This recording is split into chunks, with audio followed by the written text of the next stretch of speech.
Hey guys, it's David here, back with another episode of the Cerebral Palsy and Fitness Podcast. And today I have the handicapped hero, the motivational speaker, the professional wrestler, Gregory Iron, on the show. Welcome. Hello, thanks for having me, David. And I'm excited to talk about to learn about his life a little bit, how he grew up with cerebral palsy, how he got into the wrestling business, and I'm definitely excited to learn how you've used wrestling to motivate others outside of the profession itself. So Yeah, feel free to share some of your story. yeah, man, we're gonna have a good time. I'm pumped that we got to do this, and also happy belated birthday. Thank you so much to my listeners out there. It's actually 30, so I'm getting up there. They Oh say once man, you turn 30, you go downhill. yeah, that's what they say. But once you turn 30, it's not so bad. I remember when I turned 30, I was real anxious about it leading up to it, and I remember I had my girlfriend at the time do a photo shoot of me just to make my like to prove to myself that I'm in good shape for a 30-year-old man, and all this ridiculous stuff. And then 30 came, and I was like, I feel the same. And now at 34, I'm like, I don't know. I feel like my best years are ahead of me. You know what I mean? Like I would never go back to my 20s. It was a great learning experience, but being 34, I'm pretty happy with who I am right now. That is awesome. What was it like? I guess growing up for you with cerebral palsy, did you find it difficult at certain points, at school or just making friends or just life in general? So before I got into school, I really didn't think I was much different than anybody else. I mean, I knew I had this disability at the time when I was before school, really. I was just told that I had a stroke when I was born. No one specifically said cerebral palsy. And all I knew was because I had a stroke when I was born, my hand didn't work properly.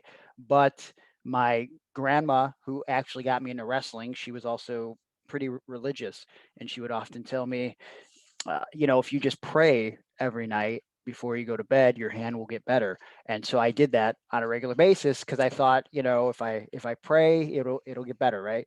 And so I liked the same things any other kid liked.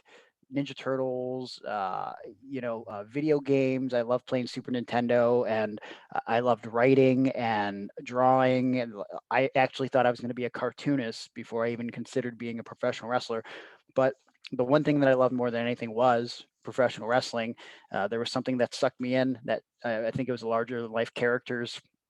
And I was just a normal kid, pretty happy kid. My parents weren't always the greatest. They were at odds a lot of the time.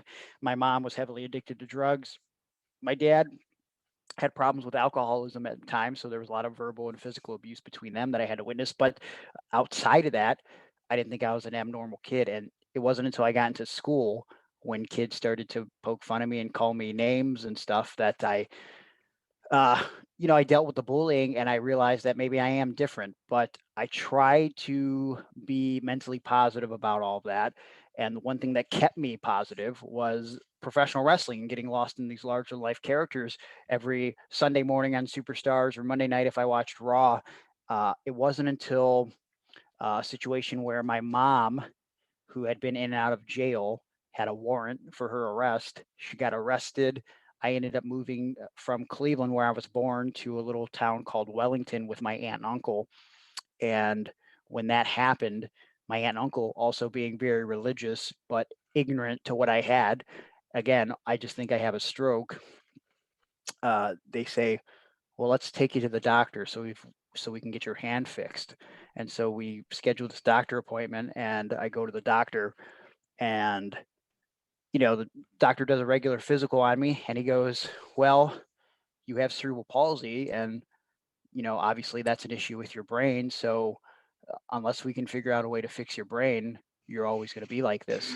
And I remember being like, oh, okay. And then I went out to my uncle's truck, and I think I'm like 10 or 11, and I just started crying because it was the first moment in my life that I had this realization that no matter how much I prayed or hoped, I would always be this way. And so I had this worry and fear that I was always going to be picked on and made fun of and be looked at as different. And so that created a very angsty young Gregory Iron. And I don't know. I never got into drugs or alcohol or anything like that just because I saw what it did to my parents.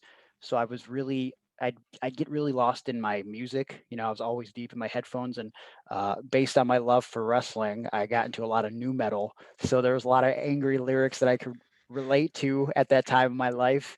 And even to this day, I still go back to some of those old new metal songs, and it brings me back to that place in my life. And it's not necessarily a bad thing sometimes, because I think you have to remember where you came from to appreciate where you're at. And yeah, high school was also tough for me, but I started to find the humor in my situation, and I started to find my own sense of humor. And in that, I think I was able to cope with my disability a little better and poke fun at it, because I love telling jokes and everything. And I figured if I can make fun of my disability better than anybody else, nobody could ever make fun of me if I'm the best at it, right? So I'd always beat people to the punch, and that's kind of how I dealt with it. And then at some point, I don't know why or when, David, but uh, I just started to think with the mindset, look, I'm going to be like this my whole life, and nothing that I can do will change it. So I have two choices. I can continue to be angry and pissed off and just drowning in self-loathing, or I can take what I have and I can see if I can make the best of it. And I don't know, I like to think that I've done pretty okay for myself. I'm always trying to improve and get better, but I started lifting weights and I was really driven on just maybe possibly being a part of professional wrestling. And that's what kept me positive. So that was a long-winded answer, but to answer your question, it wasn't easy being a kid, and I'm sure you can agree with that, David.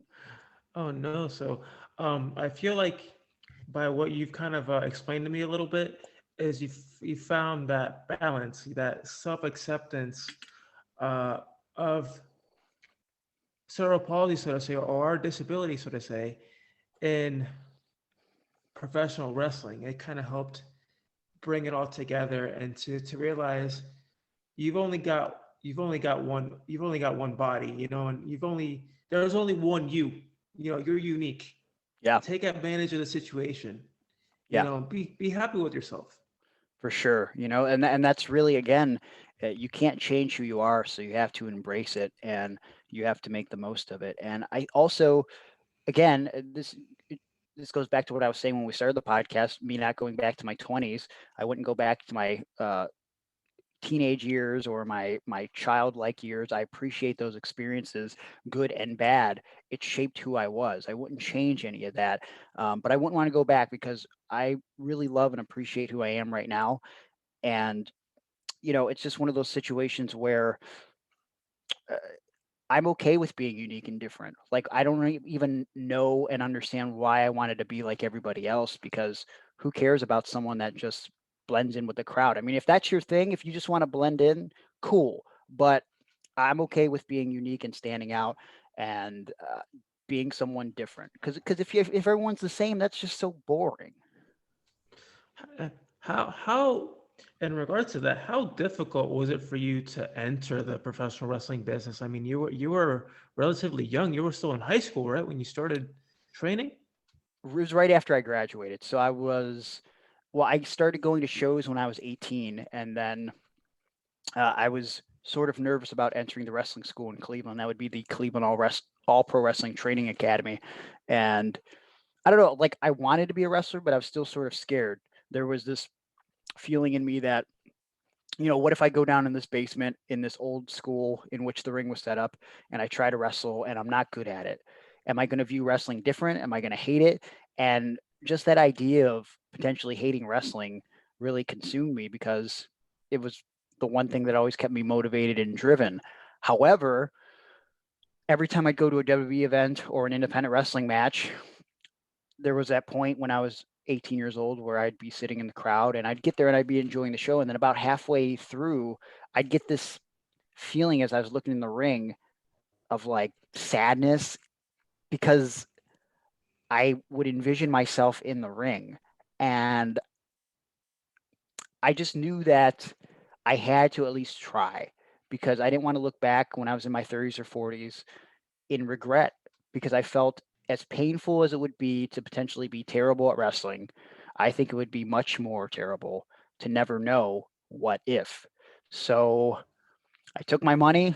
I went down in that basement in April of 2006. I did a tryout for $50, and with a tryout, you just get your ass beat for a couple hours. And if you're into that, you keep coming back. That's right. And for some reason, I was very much into getting beat up, and I came back, and I would go every Tuesday and Thursday and get beat up, and uh, it was painful for sure. And I'd go home and I'd walk up and down the stairs like an old man, wondering, "Jesus, does this ever get better?"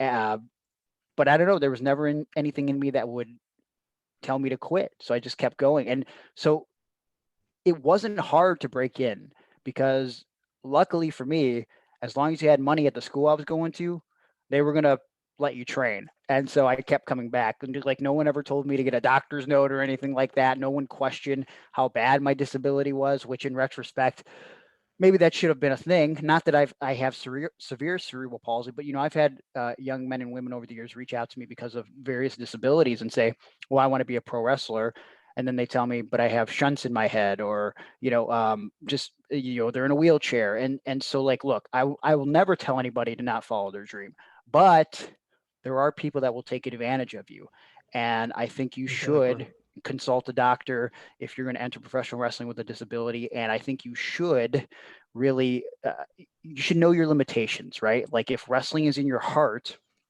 you don't necessarily have to be in the ring. And I realized that pretty quickly. If I wouldn't have been good at professional wrestling, I at least had my foot in the door, and I would have found another way to be a part of it, whether it have been a writer or a commentator, which I originally wanted to do in professional wrestling, or doing something in a backstage capacity. I would have found a way to ignite my passion. It just wouldn't have been in the ring. So that's sort of a little piece of advice to throw in there for anybody with a disability that wants to be a performer. Don't just settle for being a performer. There are other things that you can do that doesn't involve the physicality, and you can still utilize your passion. Yeah, I mean, it's all about, like I said, it's all about your limitations, and I get it. We all have dreams and aspirations, and we want to pursue them, but sometimes you have to sit back and be realistic. Is it really is it really worth the risk to be injured, knowing that I really can't do something like this, or if I can, am I willing to put in the work 1,000% to achieve that goal? Because I myself, I'm a former three-sport athlete, a three-time state champion cyclist, and I had to retire due to injuries. So Oh I, man. I know what it's like. Yeah, that's awesome. And like, it's just awesome to hear that again, that you didn't let your disability stop you from going out there and doing something. I'm sure, I don't even have to really ask you. I'm positive that someone probably questioned your will to go out there and do those things. Am I right? Oh yeah, all the time. Exactly. And you went out and did it because, like, I don't know, sometimes you have to listen to your heart rather than your mind. And again, like, uh, I'm not telling anybody out there with a disability to not try. Definitely try and seek out those things that you want to do, but also do it within the safety of the situation, because you don't want to be in a worse predicament than you're already in. The first and foremost importance is your physical well-being. And then to transition to a little bit to, I guess, your motivational speaking, how does that tie into your uh, professional wrestling? As far as how do you use professional wrestling to motivate others to pursue their dreams?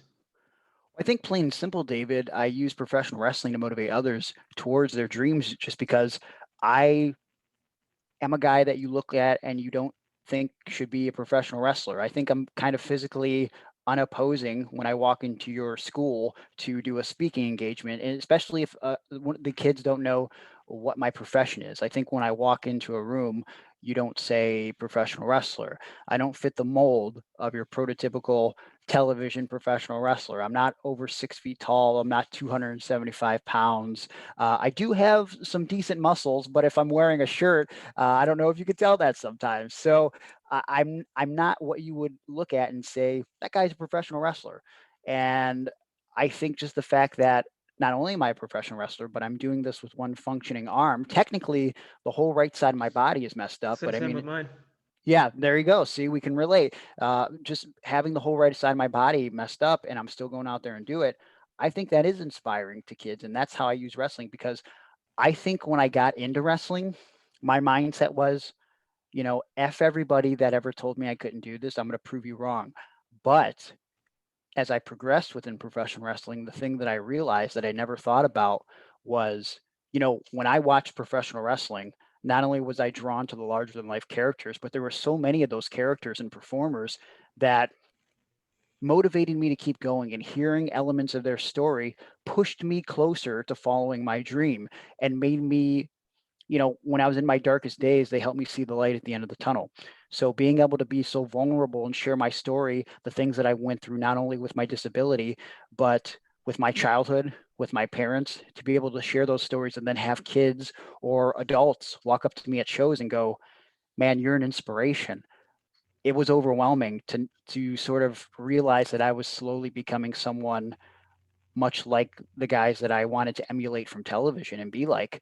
And so when I got the opportunity to start speaking in schools, I quickly realized that I get to be the guy that I wish came into my school when I was 8, 9, 10, 11, 12, 13, 14. The guy that when he talks to me, I could look at him and go, man, this guy's doing what he wants to do. Why can't I? Like, if that would have happened to me in school, that might have been a big game changer. Maybe I would have gotten to this mindset a lot quicker. And so being able to use not only my pro wrestling, but my life experiences to impact children and young adults in a positive way, it's the only thing that I've ever done in my life that makes me feel as good as professional wrestling. So it's nice that not only did I find something that I was passionate about and sort of what I feel is my calling in professional wrestling, it's pretty cool to find a second gig that I find just as fulfilling and rewarding. I love it. I mean, the one of the things that I've admired about you is you can play both roles really well. You can play a face and just sell the heck out of it, and a heel. And I've seen you be a heel. Sometimes watching your YouTube videos, and I'm like, this dude can really get some heat. He can Yeah. really get people to hate him, and Yeah. it's incredible.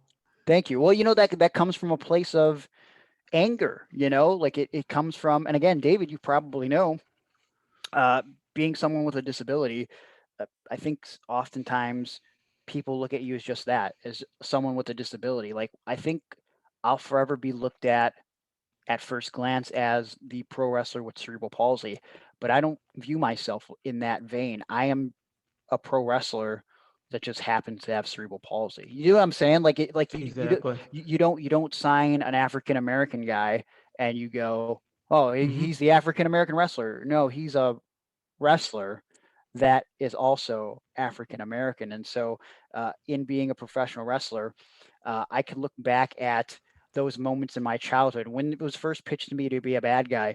No one thought I could do it because who can boo the guy with the disability? But I go back to my childhood and I think of all those times that I was bullied by a guy who would usually be smelly or fat, and just maybe one eye went this way and one eye went that way, and maybe he wasn't the best looking fellow in the world, maybe he wasn't the most intelligent guy in the world, and I would think to myself, where does this guy get off making fun of me?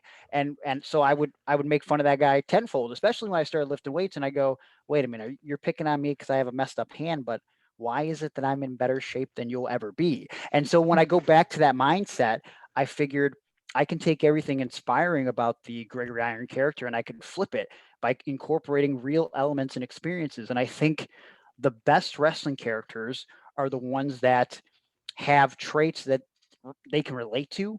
And when you bring that out and you say those things to the public, if you believe what you're saying, then the fans will believe what you're saying and they'll buy into it. And so, I mean, there were times where uh, guys in the crowd would wait after the show to fight me in the parking lot. And here I am, this What? 5 foot, yeah, this 5'4" guy with cerebral palsy, who was once a beloved babyface, and now they're waiting to destroy me. I think there's a video on, yeah, on YouTube where it's got like over 100,000 views. Some guy tried to fight me as I was entering a building for real. Oh man. It's gotten wild, but that just goes to show too that we live in an era where everybody says kayfabe is dead. But if you create a character that again has an element of realism, people will get emotionally invested and they will suspend their disbelief and they will want to beat the crap out of you if you're doing your job right. Yeah, that's. I mean, like you said, as long as you you've perfected your craft over years, so you obviously know how to switch from face to heel and how to kind of execute it perfectly to the point where people can it's not believable to people. Like they'll see you as a heel all the time, but they don't realize that you're human too. You know, they just think that, oh, this guy's always an a hole, and he acts a certain way, and he's like that outside the ring too. No, that's not the case. You know. Yeah. But I'm okay with them thinking that if I want them to buy into the character. That's fine. Exactly. You want to sell the character, so that way, when you go into your matches or anything that you do, it brings you more credibility in a sense. Absolutely. You got exactly right, David. Um, so so with everything that we've kind of discussed, I mean, and you're also into podcasting. You've been to that for the last couple of years, right? I've listened to a couple of your episodes. They're really good. Thank you. Yeah, I've been doing it since I believe the end of 2019, September of 2019. I did Stone Cold Steve Austin's podcast 3 times, and I struck up a friendship with Stone Cold. And after our first episode together, we were talking on the phone, and he told me that the feedback that he got from our podcast was that people were saying that I should be interviewing him. And he said, "You ever think about doing your own podcast?" And I said, "No, everybody has a podcast. I don't know if I want to do that." And he said, "Well, maybe it's something you should consider." And that was in 2018. And so I let it simmer for about a year, and I had someone invest in some podcast equipment for me. And once I had the equipment, I had no choice but to podcast. So I said, why not give this a shot? And I'm glad that I started doing it. And I think the timing of it was sort of perfect because the pandemic started and there wasn't a lot of shows. And so Yeah. it became this creative outlet for me to express myself and my passion for wrestling and keep my fans engaged. And also, with Patreon and sponsorship, I still was able to bring in a decent amount of income. So I was very happy about that. And it's a growing community. It's people are always worried about creating content, and I'm putting out content every Wednesday on iTunes and all other platforms that you download podcasts on.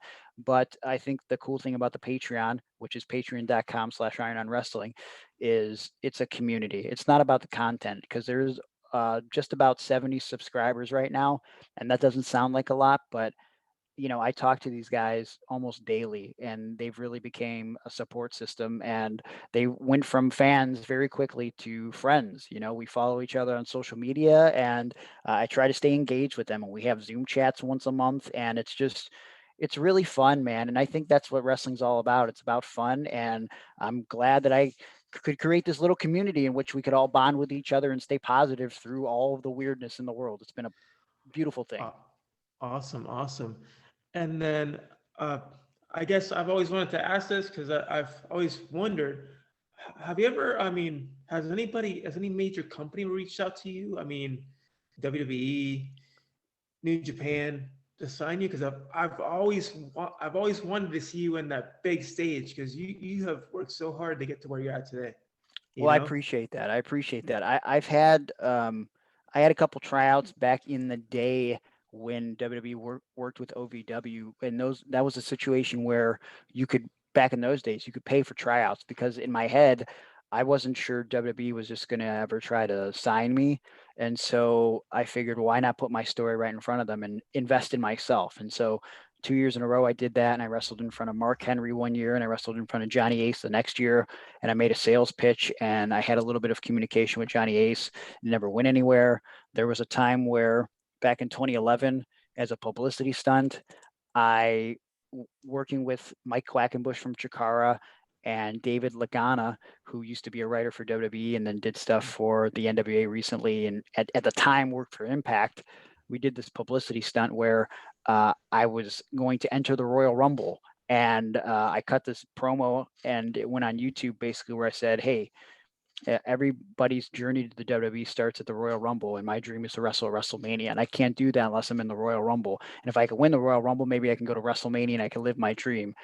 And that got a lot of buzz. It ended up getting me on Fox News in New York City, and at the time, and I haven't started saying this until recently, Dave Lagana told me his goal was to get me a job with WWE while working for Impact, which I felt was really strange. And Yeah. supposedly, according to the dirt sheets at the time, Dave Meltzer said that, and I don't know if this is true because I never heard anything, but he said that Gregory Iron made people in WWE feel like that I put their back against the wall. And I never heard any contact, but I had a lot of people from WWE retweeting my petition, and I gained a lot of friends from WWE because of that. Around the same time, maybe about a year later, Lagana told me that there was going to be a situation with me in Impact. And when they started doing the TNA gut check, he specifically told me in an email that the gut check was designed to help bring me in, which I found interesting. And it got to the point where uh, Shima Zion at the time, who then became DJZ, who is now Joaquin Wild in NXT. One day he messaged me on Facebook and he said, "Hey man, congratulations." And I said, "Why?" And he said, "Didn't you get signed to Impact?" And I said, "No." And he said, "Oh, well, you didn't hear this from me, but I heard Lagana and Jeff Jarrett and a couple people talking about you, and they were pitching a storyline where Crimson is beating up, and this is what I was told. Crimson is beating up people with disabilities, and then you end up coming in and you have a thing with Crimson, Oh man. and something happens where you beat them and you get a job." I then reached out to Lagana, who I hadn't heard from in months, and he never replied to me, and nothing ever happened. But then years later, I did a show with Jeff Jarrett, and Jeff Jarrett walked up to me, and it was one of those things where you don't believe it until you hear it. And Jeff Jarrett walked up to me, he started talking to me, and we were in this big locker room in New Jersey, and it was just literally me and Jeff Jarrett, which is a surreal thing. And he's talking to me, and at the time he was doing Global Force, and I said, "Hey, if you ever need a couple of disabled wrestlers, me and Zach Allen will be great for Global Force, this new brand you're building." And he said, like, "Oh yeah, I've seen a bunch of your work before." And I said, "Really?" He said, "Yeah, Dave Lagana showed me it back in the day, and I saw the CM Punk thing that you did, and I saw this and this." And he was like rattling off things that I did, and it was like sort of mind boggling. So I've gotten connections over the years, and I've talked with people sporadically. There's other situations in the past couple years that I can think of too that I won't go into, but um, I always feel like I'm so close yet so far away, David. Yeah. And now we're at a situation where the landscape of wrestling has changed over the last couple years. They're really hammering down on signing smaller guys and giving smaller guys an opportunity. NXT's been a great stage for people. AEW's been a great stage for people. So the possibilities are endless. I'm only 34. I'm still young. I used to think once I became 30 that my days as a inspirational disabled athlete were over, because who wants to invest in a disabled athlete that's not in his 20s anymore? So that was another concern when I was turning 30, but I realized 34 is still young, and I think there's still time. And even if it's not in the ring, I feel like I can contribute in some form or fashion. But my first love is wrestling. And it would be nice to be in a video game and have an action figure and all that cool stuff. So, David, we'll see what happens. We'll see what the future holds. Definitely, I'm excited, and just to kind of wrap this up because I know you're on a tight schedule. Yes. Where can I guess my audience find your podcast and I guess yourself to kind of learn more about you? Well, you could find me on social media at Gregory Iron on Twitter. You could find me at Gregory_Iron on Instagram. I'm on Facebook too, but that's usually for a lot of old people. I don't get much activity on the Facebook, but I have a lot of followers on there. So if you want to follow me or friend me, that's cool. If you want to book me for pro wrestling seminars, motivational speaking engagements in person or via Zoom, you can contact me at Gregory_Iron at yahoo.com, or just DM me on one of my social media platforms. And of course, I'm creating content each and every week on Patreon, patreon.com/Iron on Wrestling. You can get all of the bonus content that I create over there starting at just $3. I follow you back on social media so we can DM directly. And then there's a bunch of tiers too where you can be involved with the Zoom calls. You can pick a bonus podcast subject. I'll mail you stuff every other month.